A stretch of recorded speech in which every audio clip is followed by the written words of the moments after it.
तो ये press briefing समाप्त हुई है। विदेश सचिव को आप सुन रहे थे। भारत ने किस तरह से पाकिस्तान को करारा जवाब दिया है, इसकी जानकारी दी गई है। सबसे बड़ी बात यही कि वो हर तरफ से उकसाने की कोशिश कर रहा है, ड्रोन अटैक्स के जरिए कर रहा है। इसी के साथ साथ उसने जहां जहां पर अटैक किया, और दूसरी बड़ी बात जो कि कर्नल कुरैशी ने भी बताया कि जो पाकिस्तान की फौज है वो आर्मी डिप्लॉयमेंट बॉर्डर पर भी बढ़ा रही है। हर तरीके से वो उकसाने की कोशिश कर रही है, और इसी के मद्देनजर भारतीय सेना ने अपनी तरफ से जवाबी कार्रवाई में उनके तमाम जो एयर बेसेस हैं उसको तबाह किया है। इसकी औपचारिक जानकारी दी गई है। जिस नूर खान एयरबेस रावलपिंडी की हम बात कर रहे थे, जिस हम रहीम यार खान एयरबेस की बात कर रहे थे, इन सब पर जानकारी वहां पर दी गई है, जहां जहां पर हमने जवाबी कार्रवाई की है। जी, जिस तरह से वार किया है पाकिस्तान ने, हेवी कैलिबर वेपन से मिलिट्री स्टेशंस को टारगेट किया है, और जो पाकिस्तान का दुस्साहस है उसको भी उजागर किया गया। लेकिन क्या कहा कर्नल कुरैशी ने और विंग कमांडर सिंह ने, हम आपको एक बार फिर सुनवाते हैं। पाकिस्तान सेना ने पूरी पश्चिम मोर्चे पर लगातार आक्रामक गतिविधियां जारी रखी।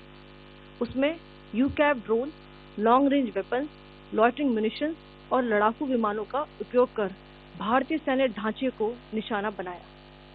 नियंत्रण रेखा पर भी ड्रोन घुसपैठ और भारी कैलिबर हथियारों से गोलाबारी की।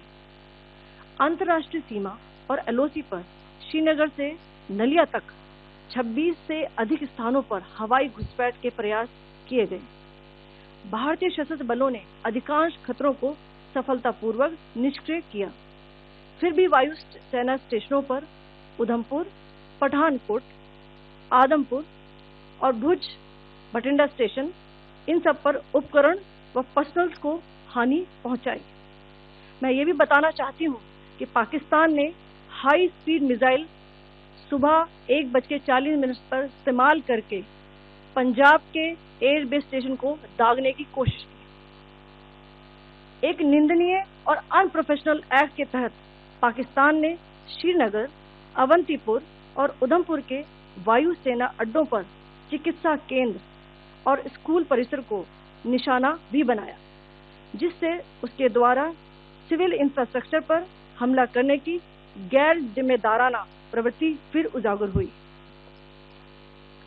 पाकिस्तान द्वारा सैन्य ठिकानों को जानबूझकर निशाना बनाने के पश्चात भारतीय सशस्त्र बलों ने त्वरित व सुनियोजित जवाबी हमले किए। Technical installation, command and control centres, radar sites और हथियार भंडार को चुनकर निशाना बनाया गया।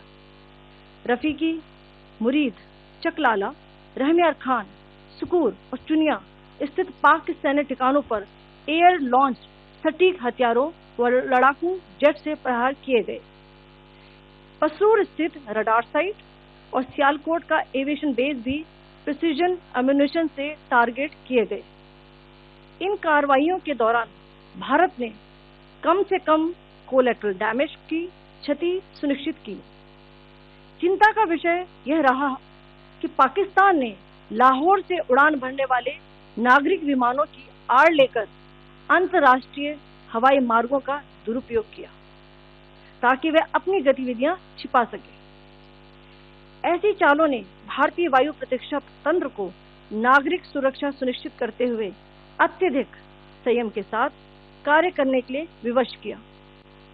साथ ही साथ पाकिस्तान ने मिस इन्फॉर्मेशन का सहारा लेते हुए आदमपुर स्थित S-400 प्रणाली, सूरतगढ़ व सिरसा के हवाई अड्डों, नगरोटा के ब्रह्मोस बेस, देहरागिरी के तोपखाना पोजीशन तथा चंडीगढ़ के अग्रिम गोला बारूद डिपों को नष्ट करने के झूठे दावे सोशल मीडिया पर फैलाए। भारत इन फॉल्स नैरेटिव्स को पूर्णतः खारिज करता है। नियंत्रण रेखा पर पाकिस्तान ने ड्रोन घुसपैठ और भारी तोपखाना गोलाबारी के कई प्रयास किए। कुपवाड़ा, बारामूला, पुंछ, राजौरी और अखनूर सेक्टर्स में तोप, मोर्टार एवं हल्के हथियारों से भीषण गोलाबारी जारी रही। भारतीय सेना ने प्रभावी व तुलनात्मक प्रत्युत्तर देते हुए पाक सेना को काफी क्षति पहुंचाई। पाकिस्तान सेना के अग्रिम क्षेत्रों में सैनिकों की डिप्लॉयमेंट बढ़ती दिख रही है। जो स्थिति को और भड़काने की मंशा दर्शाती है। भारतीय सशस्त्र बल पूर्ण परिचालन तत्परता की स्थिति में है। अभी तक सभी शत्रुतापूर्ण कार्रवाइयों का प्रभावी ढंग से सामना कर उपयुक्त जवाब दिया गया है। भारतीय सशस्त्र बल दोहराते हैं कि वे तनाव वृद्धि नहीं चाहते, बशर्ते पाकिस्तान भी ऐसा ही व्यवहार करे। और ये लाइन ऑफ कंट्रोल पर जिस तरह से पाकिस्तान के ठिकानों को ध्वस्त किया है, ये उनका एक सिग्नल सेंटर है, ये बहुत महत्वपूर्ण है। पाकिस्तान का एक सिग्नल सेंटर, लिसनिंग पोस्ट, जहां से वो टोह ले सकता है, उसको भारत ने नष्ट कर दिया है। बड़ी बात कि पाकिस्तान की सेना को सरहदों की तरफ बढ़ते देखा गया है। Pakistan military spotted moving towards forward areas, ये कहना है भारत की सेना का। लेकिन इसी के साथ साथ गौरव, जो सबसे बड़ी बात इस प्रेस कॉन्फ्रेंस में बताई गई है वो ये है कि रात में लगभग 1:40 पर हाई स्पीड मिसाइल पंजाब की तरफ टारगेट करने के लिए भेजा गया है। श्रीनगर, अवंतीपुरा, इन तमाम जगहों पर, एयरबेस में, स्कूल्स पर, हेल्थ सेंटर्स पर, अस्पतालों में पाकिस्तान की सेना अटैक कर रही है। यह पूरी दुनिया को आज सुनना चाहिए कि पाकिस्तान की फौज एक आतंकी फौज है। वो रिहायशी इलाकों पर, स्कूलों पर, अस्पतालों को टारगेट कर रही है। गौरव, और बड़ी बात इस समय विदेश सचिव विक्रम मिस्री का क्या कहना है। पाकिस्तान का न केवल वो कायरतापूर्ण उनका एक्शन, बल्कि जिस तरह से पाकिस्तान एस्केलेट कर रहा है, सुनिए।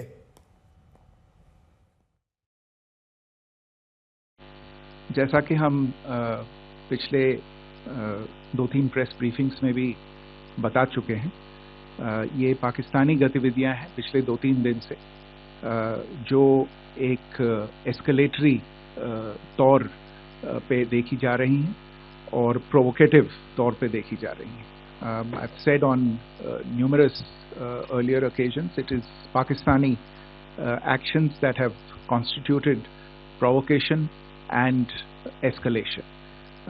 In response, and I repeat, in response, India has defended and reacted in a responsible and measured fashion to these provocations and these escalations by the Pakistani side. Earlier this morning, we saw a repeat of this escalatory and provocative pattern. We've seen Pakistani claims about activities that they have undertaken continue to be heavy on lies, misinformation, and propaganda.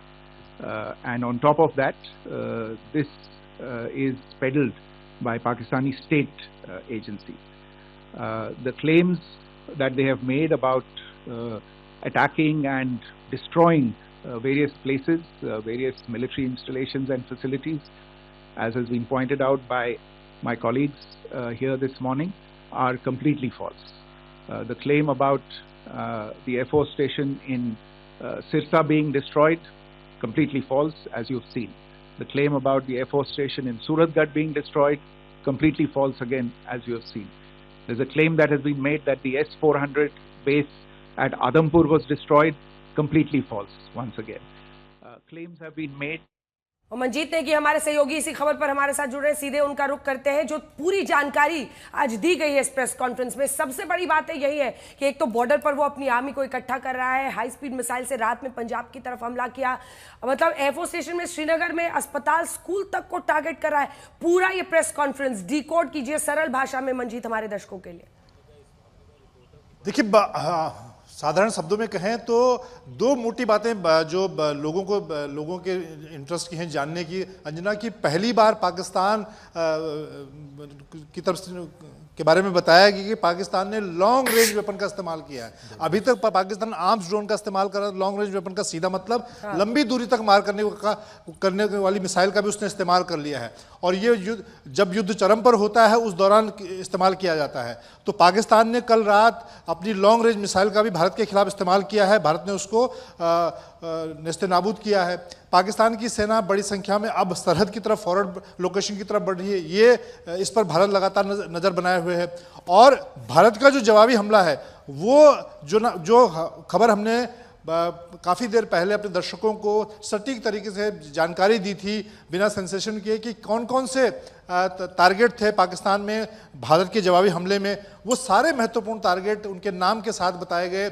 Chaklala की बात करें, रावलपिंडी के आसपास और जो है वो सारे जवाबी हमले में भारत ने भी सरफेस टू एयर मिसाइल यानी कि जेट का इस्तेमाल करें। आपने मिसाइल का नाम पूछा था, मैंने कहा था कि ये शायद हथियार, हम अपने हथियारों के नाम नहीं बताएंगे। तो प्रेस कॉन्फ्रेंस में भी कहा गया कि हमने अपने जेट का इस्तेमाल करके, जेट से मिसाइल का इस्तेमाल करके उन ठिकानों को नष्ट किया है। और अंजना, पूरी क्लैरिटी इस प्रेस कॉन्फ्रेंस से निकली है कि किस तरह से खासतौर से पिछले 2 दिनों में पाकिस्तान की जो जवाबी कार्रवाई रही है, पाकिस्तान ने पहले छोटे ड्रोन का इस्तेमाल किया, फिर आर्म्स ड्रोन का, और भारत के जितने मिलिट्री स्टेशन में गोला बारूद के भंडार हैं, हमारे एयर डिफेंस सिस्टम हैं, हमारे जो भी हमारे रडार सिस्टम हैं, गोला अलग अलग जम्मू कश्मीर से लेकर अंबाला, और हमारे एयर बेसेस हैं, हवाई पट्टियां हैं, यानी कि युद्ध के समय दुश्मन के जिन जिन महत्वपूर्ण ठिकानों पर हमला किया जाता है पाकिस्तानी सेना ने उसी तरह से चुन चुन कर कल, खास तौर से कल की हम बात कर रहे हैं, जब उसने लंबी दूरी की मिसाइल का इस्तेमाल किया, बड़े आर्म्स ड्रोन का इस्तेमाल किया, और ऐसे ठिकानों पर उसने हमले की कोशिश की। भारत के अलग अलग पूरी पाकिस्तान से लगने वाली सरहद, यहाँ तक कि पंजाब और हरियाणा सरहद तक भी उसकी कोशिश थी।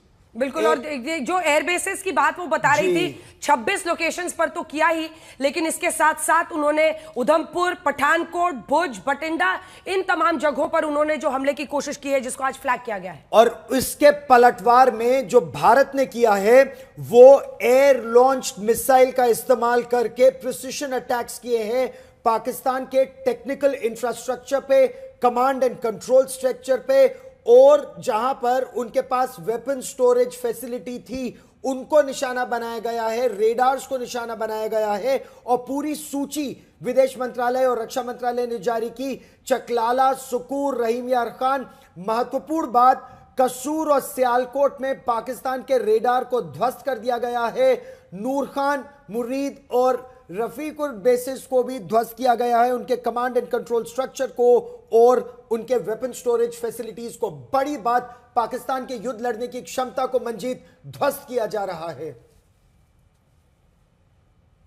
अभी भी अगर देखें तो भारत का जो प्रभावी हमला है वो पाकिस्तान के मिलिट्री बेसिस पे है। जैसे कि प्रेस कॉन्फ्रेंस में बताया गया, कमांड एंड कंट्रोल सेंटर को निशाना बनाया गया। उनके जो आयुध के भंडार हैं, गोला बारूद के भंडार हैं, उनके कमांड कंट्रोल में चाहे रडार सिस्टम की बात करें, मिसाइल डिफेंस की बात करें, और उनके जो ड्रोन सिस्टम की बात करें, उनको टारगेट किया गया। अभी भी हमने पिछले, अगर उनसे कल देर रात को उनसे 4 से 6 जो उनके मिलिट्री बेसिस हैं, एयर बेसिस हैं, उनको जो निशाना बनाया गया, उसमें हमारा टारगेट कहीं भी सिविल पॉपुलेशन नहीं थी या दूसरे इलाके नहीं थे।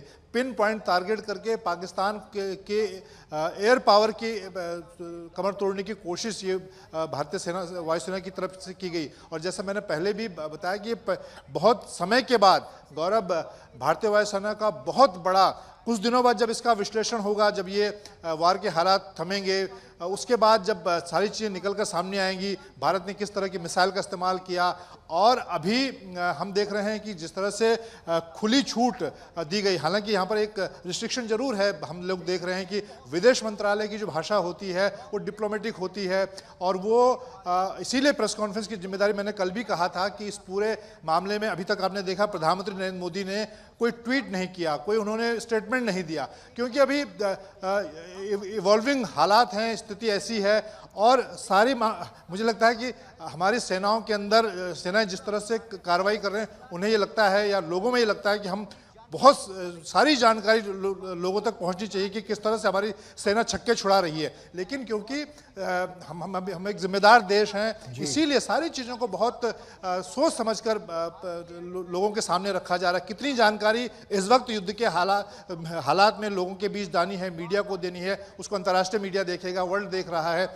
लेकिन जब ये चीज़ें, जब ये पूरा मामला ख़त्म होगा, उसके बाद ज़रूर इस बात को हम इस पर चर्चा करेंगे कि किस तरह से बहुत समय के बाद भारतीय, खासतौर से वायुसेना ने पिछले 2 दिनों में अपना पराक्रम दिखाया है।